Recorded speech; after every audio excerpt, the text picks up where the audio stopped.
How to make changes takes place. We have studied many examples of changes. हमने काफ़ी सारे examples पढ़े हैं changes के. Let us know how these changes takes place. तो अब पढ़ेंगे कि कैसे ये जो changes हैं वो कैसे place होते हैं, कैसे होते हैं. Some ways by which we can bring about changes are heating, cooling, applying pressure and mixing. कुछ तरीके हैं जो चेंजेस ला सकते हैं. वो है हमारा हीटिंग, कूलिंग, कोई प्रेशर अप्लाई करना या फिर चीज़ें मिक्स करना. Let us study them in detail. First, changes caused by heating और कूलिंग. जो चेंज कॉज होते हैं जैसे कि हीटिंग और कूलिंग करने से. Heat is a form of energy. Heat एक हमारा फॉर्म है एनर्जी का ही. When we heat an object it is affected in one or the other way. अगर जब हम कोई ऑब्जेक्ट को हीट करते हैं तो उसकी वो कहीं ना कहीं किसी ना किसी तरीके से वो चीज़ इफ़ेक्ट करती है उसके ऊपर. Heat effects various thing in following veg. Certain things become hot on heating and cool on cooling. कुछ चीज़ें अगर हम उन्हें जब हॉट करते हैं, उन्हें गर्म करते हैं तो वो गर्म करते तो वो हॉट हो जाती हैं, उनको कूल करते तो वो कूल हो जाती हैं. When we heat water the temperature of water rises and it becomes hot. जब हम पानी को गर्म करते हैं तो जो वाटर का टेम्परेचर है वो बढ़ जाता है और वो गर्म हो जाता है.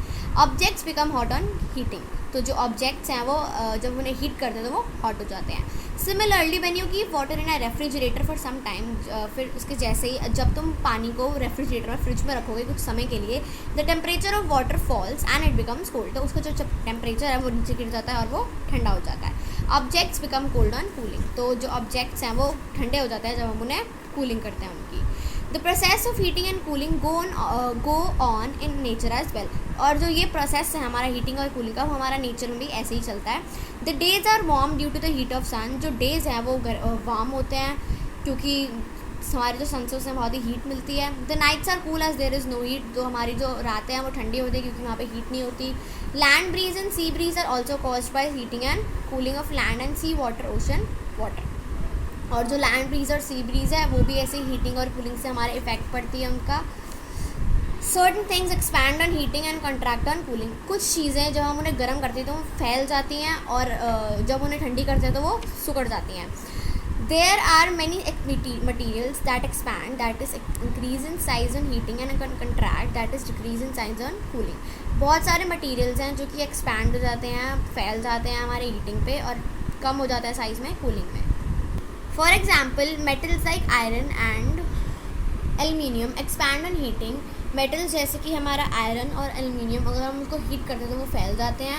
And contract on cooling. और जब उन्हें ठंडा करते हैं तो वो सिकुड़ जाते हैं. Let us understand how it works. चलो अब समझते हैं कि इनको कैसे काम करता है. Fixing of an iron rim on a bullock cart wheel. ये हमारा जो वुडन व्हील है इसका जो बना होता है इससे ये हमारा आयरन रिम होता है. तो हमें देखेंगे हमें कैसे फिक्स करते हैं ऐसे. Bullock carts have wooden wheels. जो बुलक कार्ट्स होती हैं वो उसकी जो वुडन व्हील्स होती हैं, मतलब जो बैलगाड़ी वगैरह होती हैं उनकी वुडन व्हील्स होती हैं. These wooden wheels are fitted with iron rims to make them last longer. और जो वुडन व्हील्स होती हैं हमारी इनके अंदर आयरन रिम फिट कर जाती हैं ताकि ये ज़्यादा देर तक चल सकें. The iron rim is made slightly smaller in size than the wooden wheel. और जो आयरन रिम है वो थोड़ा सा छोटा बनाया जाता है इस वुडन व्हील से. The iron smith heats this iron rim uniformly. जो आयरन स्मिथ होता है जो मतलब लोहे का जो जलाते हुए कहते हैं जो बनाते वगैरह हैं वो आयरन रिम को गरम करते हैं. On heating it expands and becomes somewhat bigger in size. और जब उसे वो हीट करते हैं तो वो एक्सपैंड वो फैल जाता है और थोड़ा सा बड़ा हो जाता है साइज़ के अंदर. This hot rim is now easily put around the wooden wheel. तो जो ये गर्म जो हॉट रिम होती है वो उसको हम आराम से फिर वो वुडन व्हील के आसपास लगा देते हैं.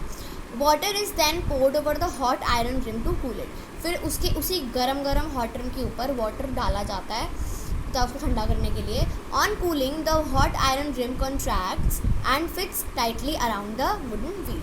फिर जब वो जब वो ठंडा पानी डालते हैं उसके ऊपर तो जो हॉट आयरन रिम है वो कम हो जाती है, श्रिंक हो जाती है और आराम से वो सारी वुडन व्हील के ऊपर टाइटली फिट हो जाती है. Similarly, wooden handles are fitted into the tools such as spades and plows which are used for digging soil. इसके जैसे ही जो वुडन हैंडल्स होते हैं, जो टूल्स वगैरह, जो स्पेड्स वगैरह होते हैं ना, मतलब जो फार्मिंग वगैरह में यूज़ होते हैं सारे जो टूल्स वो सॉइल क्लीन करने में हमारी हेल्प करते हैं. Certain things change their state, और कुछ चीज़ें होती हैं वो अपनी स्टेट ही चेंज कर लेती हैं. We know that heating and cooling can change the state of matter. हमें पता है अगर हम हीटिंग और कूलिंग करते हैं तो वो उसका मैटर है जो स्टेट होता है वो चेंज कर देती है. For example on heating ice solid state changes to water. जैसे कि अगर तुम पानी आइस को हीट करोगे तो वो वापस वाटर में चेंज हो जाएगा अपने लिक्विड स्टेट में. And liquid changes to steam, और जो लिक्विड होता है अगर तुम उसे हीट करोगे तो वो स्टीम में चला जाता है. Similarly on cooling steam gaseous state changes to water and water state changes to state. और उसके जैसे ही जब हम कूल करते हैं स्टीम को तो वो पानी में चेंज हो जाती है और वाटर जो है वो हमारा आइस में चला जाता है. Certain things began to burn on heating, और कुछ चीज़ें जब हम उनको हीट करते हैं वो जलने लग जाती हैं, बर्न करने लग जाती हैं.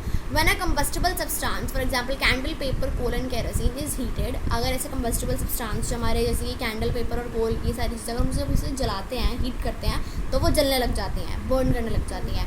When we burn paper it changes into ash, और जब हम पेपर को जलाते हैं तो उसका सारा जो ऐश में वो चेंज हो जाता है. Changes caused by pressure. Pressure can cause many kinds of changes. Some important ones are discussed below. Pressure से हम काफ़ी सारी चीज़ों को चेंज कर सकते हैं, उनकी शेप को.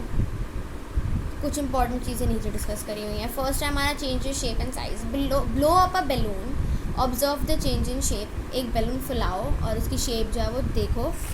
And size of the balloon, और जो उनका चेंज आएगा उसकी शेप और साइज़ में वो देखो. Now let the air escape from the balloon. अब जो उस बैलून तुमने फुलाया उसमें से जो सारी एयर है वो निकलने दो बैलून में से. The balloon deflates and the shape and size again change. और जो बैलून है वो सारा जो पहले फूला हुआ था वो सारा डिफ्लेट का मुख वो खाली हो जाएगा और उसकी जो शेप और साइज़ है वो दोबारा से चेंज हो जाएगी. Similarly if you press fluffy solids like cushion, loaf, a ball of wool, sponge, their shape changes. और उसके जैसे ही अगर तुम सिर्फ कुशन्स वगैरह को प्रेस करते हो तो उसकी जो शेप है वो चेंज हो जाती है. When the pressure is release they get back to their original shape. और जब उसका प्रेशर तुम हटा देते हो तो वो जो अपनी ओरिजिनल शेप में वापस आ जाती है. अपनी कुशन देखते हो, कुशन के ऊपर तुम चढ़ जाओ वो दब जाएगा, उसके ऊपर उतर जाओ फिर दोबारा से वैसे ही हो जाएगा. Breaking objects. When pressure is applied on brittle substances, for example glass, biscuits and coal, they break into pieces. It is an irreversible change. Objects को तोड़ना. अगर हम अगर हम सब्सटेंसेस जैसे कि ग्लास, बिस्किट्स और कोल के ऊपर प्रेशर थोड़ा सा भी लगाते हैं तो वो पीसेस में अलग अलग टूट जाते हैं. It is an irreversible change. Changes caused by mixing. We can bring about many changes by mixing substances. For example, when we dissolve salt and water to obtain salt solution, it is a physical change. जैसे कि जब हम पानी में salt dissolve करते हैं salt solution पाने के लिए तो वो एक फिजिकल चेंज है.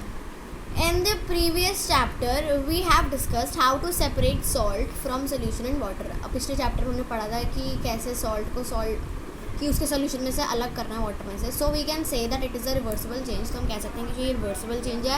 When quick lime is mixed with water it is converted into slaked lime. It is a chemical and irreversible change. तो जब क्विक लाइम हम पानी में डिज़ोल्व करते हैं, क्विक लाइम हमारा वो नींबू होता है, तो हमारा स्लेट लाइम में कन्वर्ट हो जाता है, तो वो एक केमिकल है इरिवर्सिबल चेंज.